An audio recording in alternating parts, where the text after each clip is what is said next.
I have a question for all of you. Just a simple question. Just raise your hand if you've eaten insect within the past week. You should all be raising your hands right now. Everyone in this room eats over 1 pound of insects per year, unknowingly. Your bread contains insect fragments, your peanut butter, your chocolate, your pasta. Anything that's processed and began on a crop contains insect fragments. The FDA has established legal limits. For instance, there are up to 150 insect fragments allowed per 100 grams of flour. I'll put that into perspective for you. There are roughly 10 grams of flour per cookie, meaning up to 15 insect fragments per cookie. It's just you can't see them. It's so processed.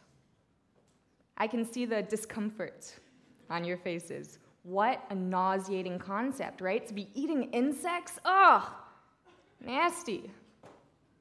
But eating insects may actually offer solutions to many of the problems we face today. The UN estimates that before the year 2050, we're going to hit 9 billion people.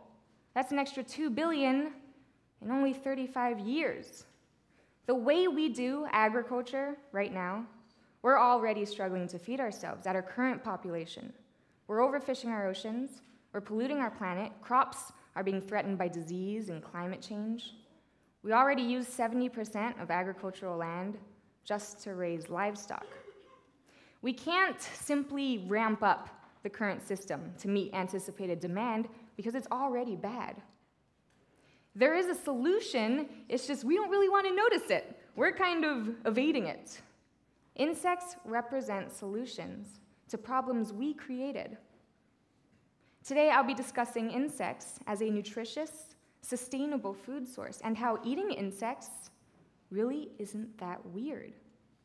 It's just a mindset that we Westerners grew up with. So let's begin with health.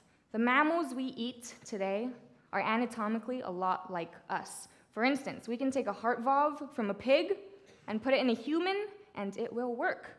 This is called xenotransplantation, using animal tissues in humans.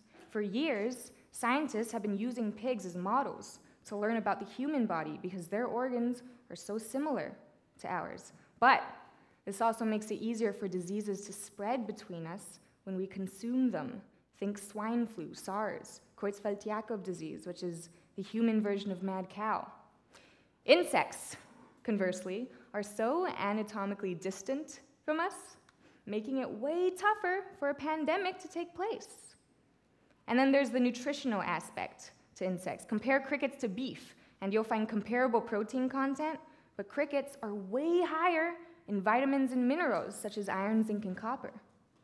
But eating insects, formerly known as entomophagy, wouldn't only benefit our health. It'd benefit the health of our planet because of how efficient it is at converting food and water into edible body mass. 1 kilogram of feed generates 12 times more cricket protein than beef protein. You get way more out for what you put in. Insect farming requires little space. It also means less waste. Insects don't produce manure like our livestock do, and waste that does result is 100 times lower in ammonia and greenhouse gas emissions compared to our very gassy cows. It's a bit like our dependence on petroleum oil as an energy source. Terrible for the environment, so we turned to alternative energy sources such as wind, solar power. Same situation here. We depend on beef and pork. Terrible for the environment. We need an alternative protein source to help feed our growing population. It is time for Westerners to recognize the value in insects as a food source. Now, I can talk to you all day about how nutritious and how sustainable eating insects would be, but using these kinds of critical thinking arguments to change deeply rooted social norms is about as effective as trying to put out a fire using gasoline. It's not going to work. So we talked about how we're eating insects all the time, in our processed foods, accidentally. But I have another little surprise for you. Insects are deliberately put into our food as well. When you're looking at an ingredients list and you see carmine, cochineal extract, or natural red 4 dye, that red dye is crushed bug. Red velvet cake, the red part of crab imitation in your California roll, and a bunch of other red and pink stuff that we eat contains insect. Now let's compare this natural red dye to alternatives. Synthetic red dyes like red 2 and red 40 contain derivatives of coal and petroleum byproducts and are consequently linked to cancer. Suddenly, bugs don't sound so bad, do they? We hate the concept of eating insects so much that we douse our crops in pesticides. We poison ourselves in an attempt to rid our food of insects. What are we better off consuming? Natural insect protein or poison? Because right now, we'd way prefer the chemicals. By the way, humans have been eating insects for centuries. This isn't a new thing that I'm proposing. Ever since the ancient Greeks and Romans to today, some 2 billion people all over the world, in cultures in Asia, Africa, Latin America, eat insects deliberately and find them rather tasty. And to understand the magnitude of this number, for every 1 Facebook user, there are 2 bug eaters. Somewhere in the world. It's just the West that hasn't caught on yet. We're the weird ones on a global scale. And this Western aversion we have toward insect consumption is spreading to other parts of the world thanks to the influence of media, the internet, the westernization of diets across the globe. So let's talk about the skewed Western mindset we have. Why do we get so squeamish when it comes to something so commonly practiced in other countries? When we think eat insects, we probably think of Bizarre Foods with Andrew Zimmern on the Travel Channel, or Fear Factor, or Really Bad Dare, or some desperate situation that we have no choice, like if we're on the brink of starvation. In Western consciousness, insects are a menace to society. They invade our crops. They scare us in our own homes. That's our biggest exposure we have to insects, is seeing a cockroach scurry across your bathroom floor. It's no wonder we think they're pests. We grew up associating insects with filth, things we wouldn't be too thrilled to find anywhere near our food, let alone as our food. But let's compare insects to their closely related cousins in the ocean. Shellfish. A locust is a land shrimp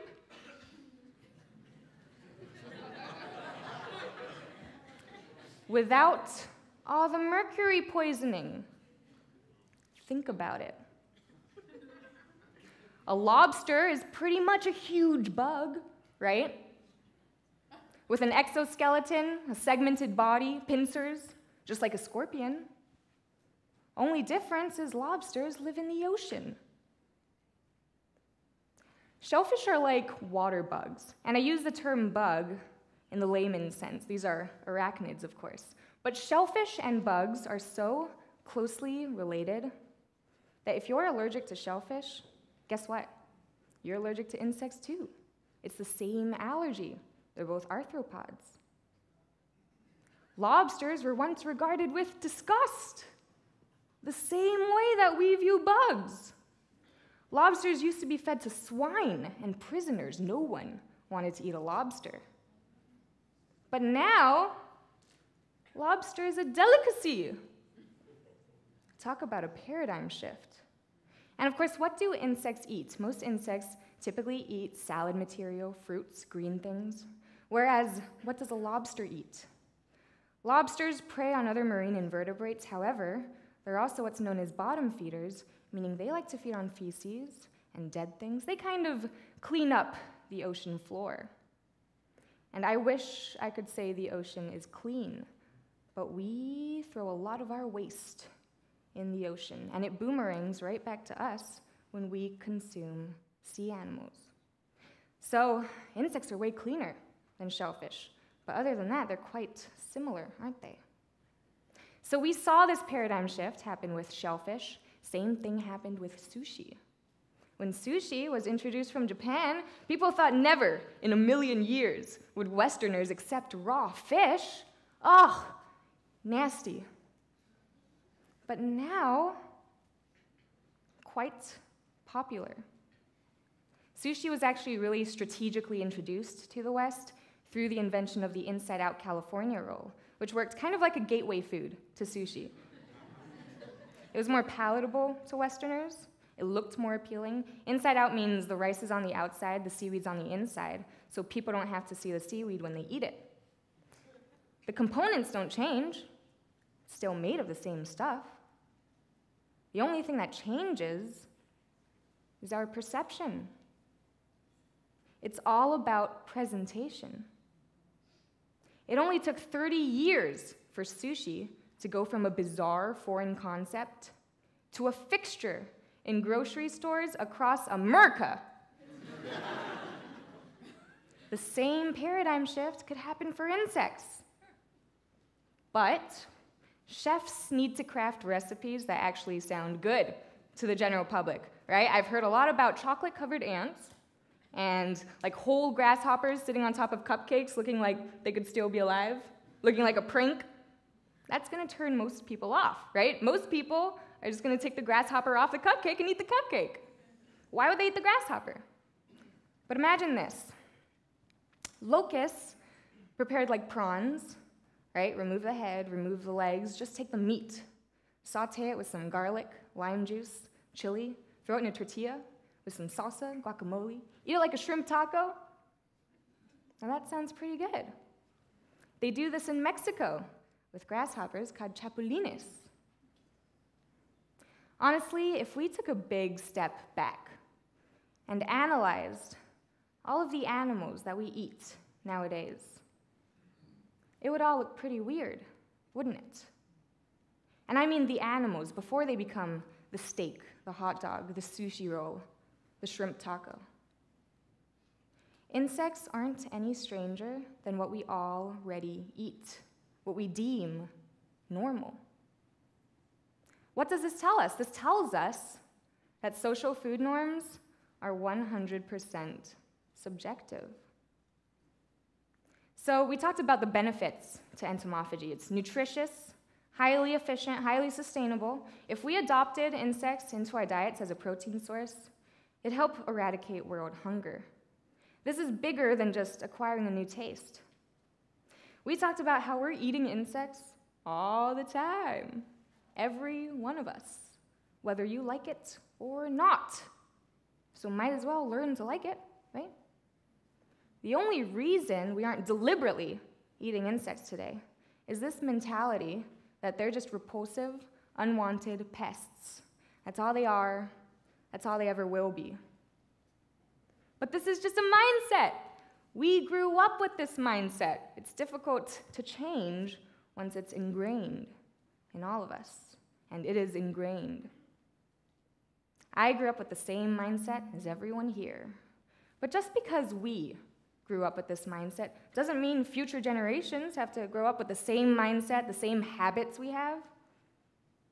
If it weren't for past Westerners removing their mental block to sushi, opening their minds to sushi, we wouldn't be enjoying it today.